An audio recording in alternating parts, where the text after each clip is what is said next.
कभी कठुआ, कभी हाथरस, कभी बंगाल तो कभी महाराष्ट्र। घटनाएं एक जैसी, बस कुछ बदलता है तो वो है राज्य, शहर, दिन और तारीख। आए दिन रेप और छेड़खानी की खबरें अखबारों की सुर्खियां बनती हैं। कई खबरें तूल पकड़ती हैं तो कई बंद कमरे से बाहर तक नहीं आ पाती। कई लड़कियां इंसाफ के लिए लड़ती हैं और कई अपनी लड़ाई को समाज के डर से कभी बयान नहीं करती। कई बार तो इतना घुटती हैं कि वो आत्महत्या कर लेती हैं।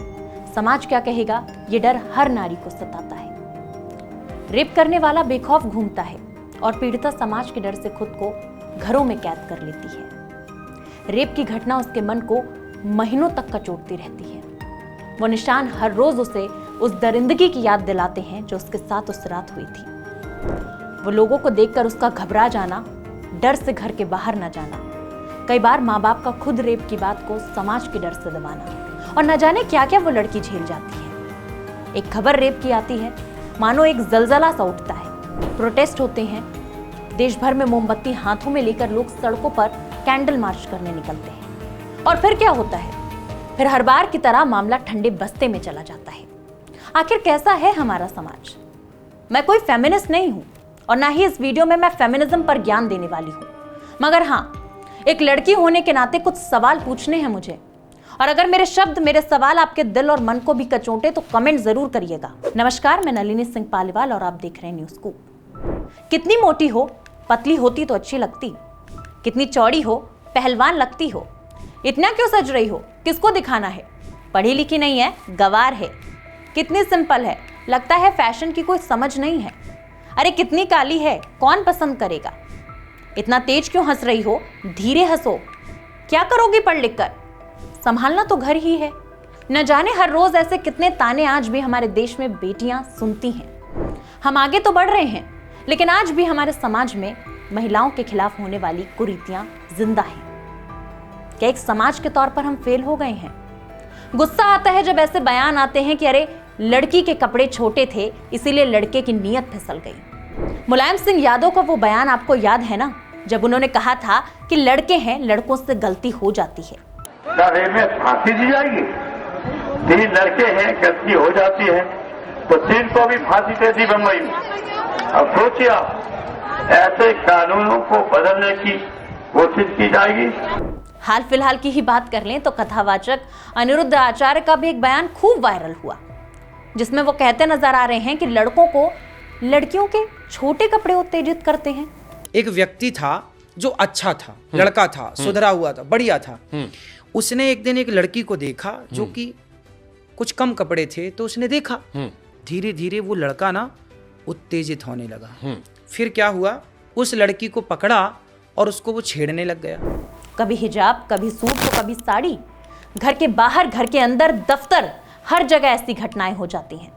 तो क्या वाकई बस कमी कपड़ों में है? क्या वाकई बस दिक्कत कपड़ों में है, या दिक्कत है ऐसी मानसिकता वाले लोगों के दिमाग में जो कमी रेप करने वालों में ना ढूंढकर लड़कियों के कपड़ों में और लड़कियों के चरित्र में गलती ढूंढते हैं? चलिए नजर डालते हैं कुछ ऐसी घटनाओं पर जो पिछले 10 दिनों में घटी हैं। 10 दिन और 21 ऐसे मामले जहां रेप और गैंग रेप किया गया। 9 अगस्त उत्तराखंड में नर्स के साथ रेप किया गया और उसे बेरहमी से मार दिया गया। 8-9 अगस्त को उत्तर प्रदेश के अमेठी में 13 साल की लड़की के साथ उसके पिता ने ही रेप किया। 12 अगस्त को सरकारी कर्मचारी ने 6 साल की दलित लड़की के साथ रेप किया और उसे धमकी दी किसी को ना बताने की। 12 अगस्त उत्तराखंड में एक टीनेजर के साथ बस ड्राइवर, कंडक्टर और अन्य लोगों द्वारा गैंग रेप किया गया। लड़की की उम्र महज 16 साल थी। और 12 अगस्त को ही एक 14 साल की बच्ची बिहार के मुजफ्फरपुर में गैंग रेप का शिकार हुई। पंजाब में एक लड़की के साथ गैंग रेप की खबर। 14 अगस्त को तंजावुर, तमिलनाडु में 14 साल की बच्ची के साथ गैंग रेप किया गया। 14 अगस्त को ही मुंबई के साकीनाका इलाके में 3 साल की एक बच्ची का 9वीं कक्षा में पढ़ने वाले एक व्यक्ति ने रेप किया। 14 अगस्त को ओडिशा में एक रेजिडेंट डॉक्टर को गिरफ्तार किया गया क्योंकि उस पर 2 मरीजों का अस्पताल में ही रेप करने का आरोप था। वहीं सिरोही से एक घटना सामने आई जहां 63 साल की विधवा महिला के साथ गैंग रेप किया गया। 15 अगस्त, जिस दिन देश आजाद हुआ था, 15 अगस्त को सिलीगुड़ी में एक नाबालिग लड़की के साथ 3 नाबालिग युवकों ने रेप किया। 16 अगस्त को बलिया में 11 साल की एक लड़की के साथ रेप किया गया।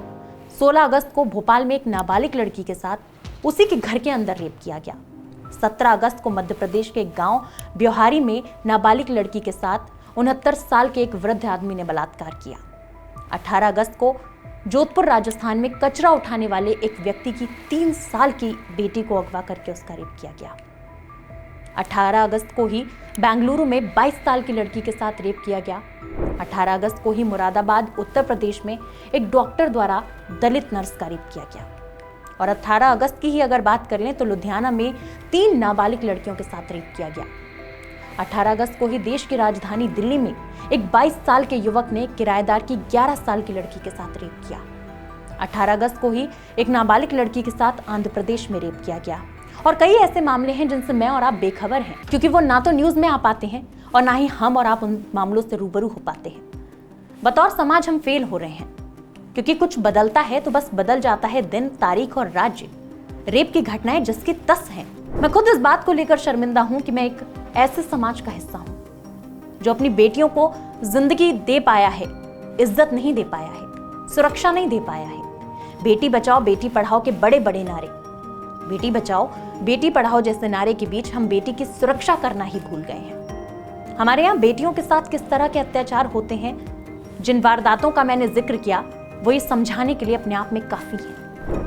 हमारे लिए शर्म की बात है कि हम अपनी बेटियों को भी एक ऐसे माहौल में जीने के लिए मजबूर कर रहे हैं जहां वो सुरक्षित नहीं है।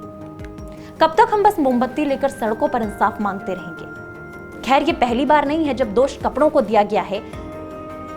सवाल कई सारे हैं, लेकिन जवाब सिर्फ एक। अगर यहां नारी की रक्षा नहीं हो सकती तो मेरा भारत महान नहीं है। आपको क्या लगता है? क्या वाकई हमारा देश महान बन चुका है? क्या वाकई हमारे देश में नारी सुरक्षित है? अपनी राय कमेंट सेक्शन में जरूर बताइएगा। बाकी देश और दुनिया की तमाम खबरों के लिए जुड़े रहें न्यूज़ स्कूप से।